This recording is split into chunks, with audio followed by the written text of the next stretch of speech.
Hello, Mr. Event Class. Today I'm going to be discussing 9/11 in this 5 to 6 minute podcast. We're going to be discussing mostly what happened on each of the 4 planes and the aftermath of 9/11 for Muslims.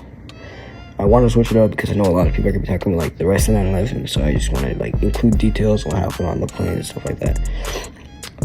But first, let's give a little backstory on why it's called 9/11. Well, it's called 9/11 because it happened on September 11th, 1991. And it changed the course of history for Arabs and Muslims as we know it, which I'm going to be discussing later on in this podcast. Well, first, how did the terrorists get the stuff they need, onto the planes? Well, the terrorists who worked for a group called Al-Qaeda, I don't know how to pronounce that to be honest, but they worked for a group called Al-Qaeda, I think, and they easily smuggled boxes of box cutters and knives onto 3 East Coast airports and booked 4 different flights to California. We are going to be discussing the events of each plane in order. The name of the planes were Flight 11, Flight 175, Flight 77, and Flight 93. And I'm going to be discussing the details of what happened on each of the planes, starting with Flight 11 and ending with Flight 93, because Flight 11 happened first. So Flight 11, this plane had 5 of the group's members, Al-Qaeda or whatever, on board, and the lead hijacker / terrorist on Flight 11 was Mohammed Atta, who was a licensed commercial pilot.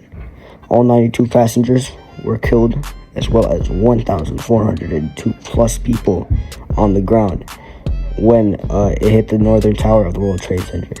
15 minutes into the flight, the group injured 3 people, possibly killing one of the people before forcing their way into the cockpit. Since Mohammed, the leader, knew how to fly a plane, he took over the controls. Now, by this time, air control felt that something was wrong because the crew wasn't responding to their, announcements. They then later realized the plane was hijacked when Mohammed Atta's announcements for passengers were unintentionally transmitted to air traffic control. On board, 2 flight attendants who were giving out details about injuries and hijackers to air traffic control. Only one person filmed the crashing of the plane from start to finish. The plane crashed at 8:46:40. 8 a.m., 46 minutes to 9 p.m. Only one person filmed it from start to finish, I already said it before. Her name was, or his name, I don't even know, Jules Nadet, a documentary filmmaker. Everyone on this plane died, including a lot others from the impact.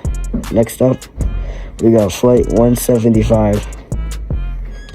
Now, this flight had 5 Al-Qaeda members. I still don't know how to pronounce that, to be honest. Hijackers on it. Total, this flight had 65 passengers on board, including the hijackers. 30 minutes into this flight, the hijackers breached the cockpit forcefully and overpowered the captain and the first officer. By captain, I mean pilot. But yeah, they then took control of the plane. People then started to try and contact the airport and their families about the hijacking. The hijack was led by Marwan El-Shah. I don't know how to pronounce the last name. The plane almost crashed into a plane midair, apparently only missing by 300 feet. So that's not good. The plane later crashed into the south wing of the World Trade Center at 9:03 a.m. The crash caused the south tower to collapse 56 minutes later. Now on to the third flight, which is Flight 77. Flight 77 was carrying 64 people, including the hijackers. There were 6 hijackers on the plane. Less than 35 minutes, the hijackers stormed the cockpit, less than 35 minutes after the plane took off. Hani Hanjour, one of the hijackers, was a trained pilot, so he assumed control over the plane. The people on board the plane started calling the airline and loved ones. Many saying goodbye in case they didn't make it. The plane crashed into the western side of the Pentagon around 9:37 a.m. And lots of people seeing the crash. In total, everyone on board died, including 125 people on the ground. The last plane, and also the least, because it really didn't kill anybody on the ground, and it missed its target. My bad. Was Flight 93. On this one, there were 4 terrorists, led by Zaid Jarrah, who was also a trained pilot. There's a lot of pilots. On this plane, there were the crew and the passengers actually tried to take the plane back. Like when the hijackers stormed the cockpit, the pilot actually, he actually fought back, and they struggled. But the hijackers gained control. But the pilot first did things like turn off autopilot to make it harder for them. Not the crew members, the passengers started trying to fight back too. They started fighting with the hijackers, right? Unlike the older ones, because they got wind that there's hijackers and stuff like that on plane, so they were ready, you know what I mean?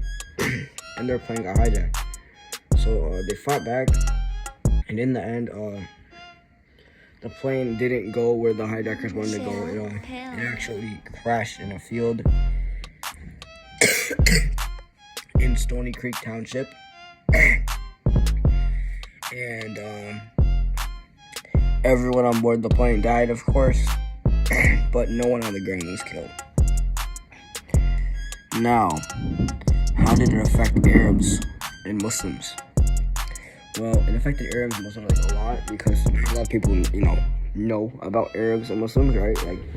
They don't know their way of life, the same way I don't know that much about how Jews live and stuff like that, right? So when people start killing a lot of people, a shit ton of people, bro, right? For their religion, apparently, people start to think, oh, if they did this for religion, then other people want to do that for their religion, right? Because it's the same religion. So they kind of if this was the first information on the religion, right? Right after a lot of people died. So in the end, America kind of thought that all Muslims and others were bad, It didn't give us a good reputation. And to this day,